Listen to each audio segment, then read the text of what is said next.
So here starts the poem, The Darkling Trush. As I told you beforehand, this poem represents a gloomy picture, and at the end of the poetry, the song of a particular bird, thrush, common thrush, that will change the entire scenario. Basically, this poem interprets the end of one particular year and the beginning of another year. And here, it marks the end of 19th century and the beginning of 20th century. That means it marks 1899 and it marks also the beginning of 1900. That means 20th century. Change is always special. It may be good, may be bad, but it is special one. So no one knows what will be the future, what will be the change. Will it be like the past or will there be any change? The past is already haunting. The past has never been good. It reflects the typical late 19th century English society. The revolution, industrial revolution that England had. The middle class, they suffered a lot. There were different circumstances that slowly we will discuss with the course of the poem. Each and everything is going to be highlighted here. So the poet, at the beginning of the poem, draws a picture of somberness, of dark, of pain, and of pathos. But as the poem progresses, later on, one bird will sing, and the bird will fill up the heart of the poet as well as the reader with hope and light. The first line says, I leaned upon a coppice gate.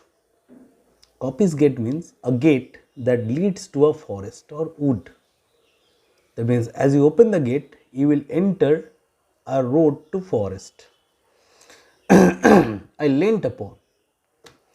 So the poet was leaning against the gate.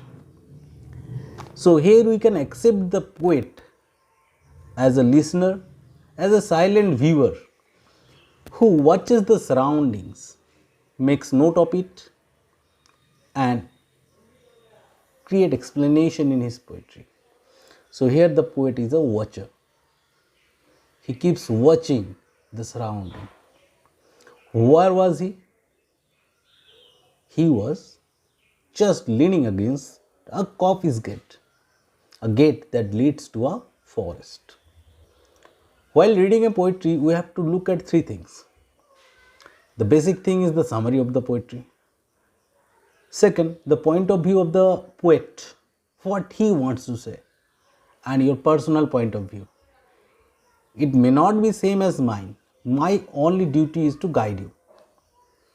You should make one imagery inside your mind. Imagination should be your own.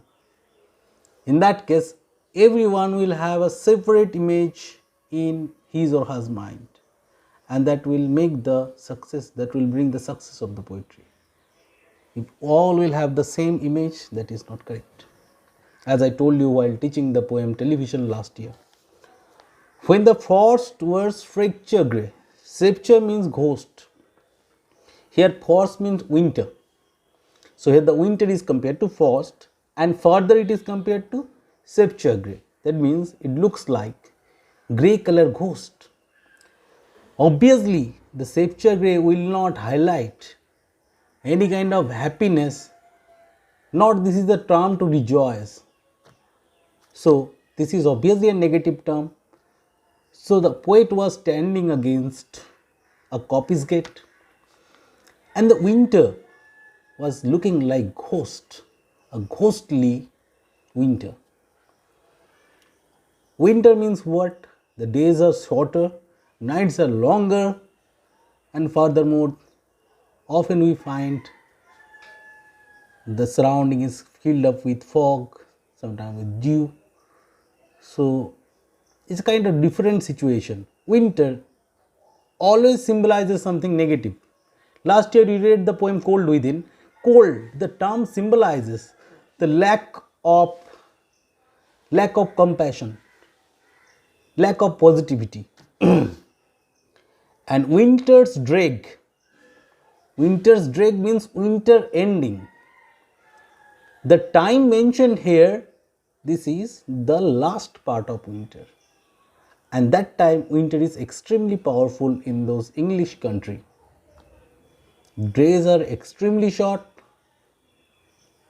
surrounding is extremely cold, and winter's drag made desolate the weakening eye of day. The winter's ending made desolate. Desolate means emptiness.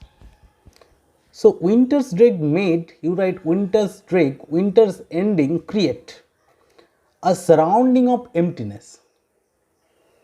The winter's ending create a surrounding of emptiness. The weakening eye of the day. When, especially which part of the day? The weakening eye of the day. When the, here eye symbolizes the vision. When we cannot see further, that means the evening or the twilight part. So when it becomes desolate, it becomes very, very empty, very negative, very somber, S-O-M-B-R-E. When at the end of the winter, number one. Number two, especially the evening of the winter, or you can say twilight of the winter. So here weakening eye of the day means the weakest part of the day. When the day is the weakest? Obviously the evening time or the twilight time, when the daylight is faint. The tangled vine stems covered the sky. Tangled been twisted. Another image, another picture we have got here. The trees surrounding, they are also looking like ghosts. They have lost their leaves. We know during winter the trees shed their leaves. So what can be seen? The vines, the twisted vines. Vines means those trees which grow up with the help of another tree, or the vines of the tree, the hanging roots of the tree. Those are twisted and going up as if like they are going towards the sky, like string of broken lyres. And that looks like what? The string of broken lyre. Lyre is a kind of musical instrument, and that instrument, it's a kind of musical instrument, and this is string instrument. Strings are attached to it. When you stroke the strings, beautiful sound is going to be produced. So the tangle, that means twisted vines, twisted roots, hanging roots, looking like as if they are going up to the sky, but they are also lifeless. There is no leaf around, and they are looking like further what? Like the twisted string of broken lyre. Broken lyre, that means that instrument that cannot produce music. So surrounding is very gloomy, very sad. It looks like the string of the musical instrument that cannot create sound. So everywhere it looks like silent, everywhere it looks like musicless, everywhere it looks like there is no cheer, there is no joy, there is no happiness.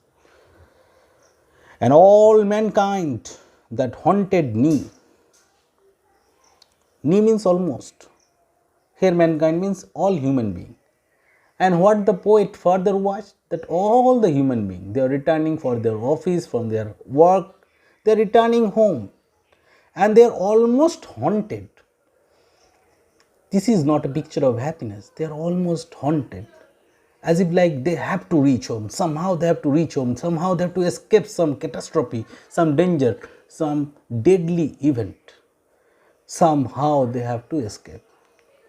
So all the mankind, all the human beings that haunted me, almost haunted, they are not living life, they are haunted of living life, they are tired of living life, they are afraid of living life. They are somehow entering their house, had shout their household fire. Shout means wanted, badly wanted. What they wanted? They wanted to get inside their house and have the fire. Here fire means in such shivering winter they want the warmth of their home. So all these things the poet watched. Let us rewind this matter. The poet was standing where? The poet was standing near a coppice gate. That means a gate that leads to a forest or a wood. When forced towards fracture grey. And when was he standing there? When the frost, the winter looks like ghost. Everywhere dark, everywhere gloomy. Winter in England, it is little different than our winter. Our winter is basically dry. Their winter, it rains. And winter's drag made desolate.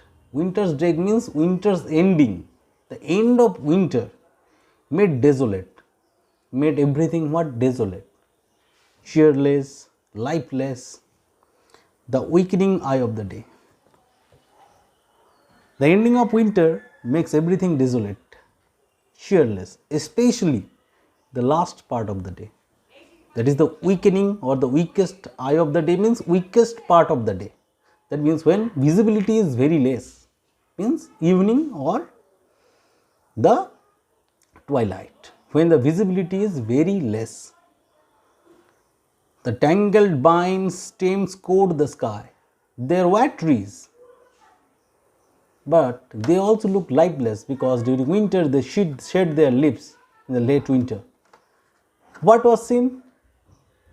The hanging roots were seen. They were twisted as if like they are going up, up and up.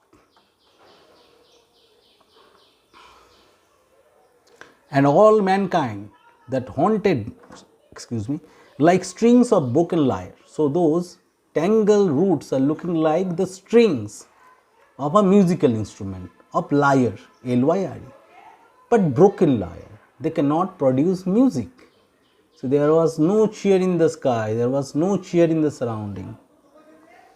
And all mankind that haunted me, the surrounding, the situation of the surrounding, that gloominess of the surrounding that entered inside the human beings too.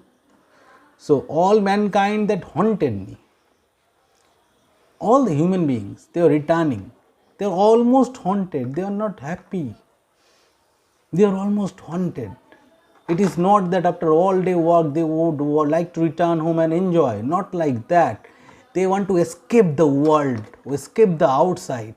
They are almost haunted. They are tortured. They somehow want to return home for their security, not for their pleasure. And what they seek? They shout. Shout means seek or want.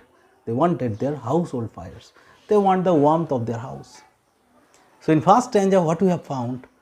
A somber picture, a dull picture of the surroundings. We will not relate this one to any deeper part. This is the end of the year. The poet has written about the end of the year, the last part of winter. This is the first part of this very poetry. Hope this will not create much problem since the topic is extremely easy now. One thing you have to keep it in mind. First, we will do line by line explanation. Then we will make one wholesome summary. Further, we will go through the figures of speech used. So, we have to be very careful. Just like if you look, many a times personification is used. Many a times simile is used. Just like frost was spectre grey. That is an example of metaphor where the frost is compared to a ghost. Just like here, like string of broken lyre, that is simile. All the mankind that haunted me, this is somewhat exaggerated, so hyperbole. Second line is also an example of hyperbole. We will make a proper discussion when the poem ends. We will make a specific video for figures of speech. In this class, we cannot go directly like this, that with the explanation of the poem we will go through the figures of speech. Let us complete it fast. Let us understand the topic first. So this one you should go through properly, And from the next day, if you find any doubt in any of your topic, I'll send one message and you can freely call me also to get detailed explanation of that one. I'll provide my phone number and you can ask me during a specific period of time if you have any doubt or problem. Thank you very much. Go through this topic again.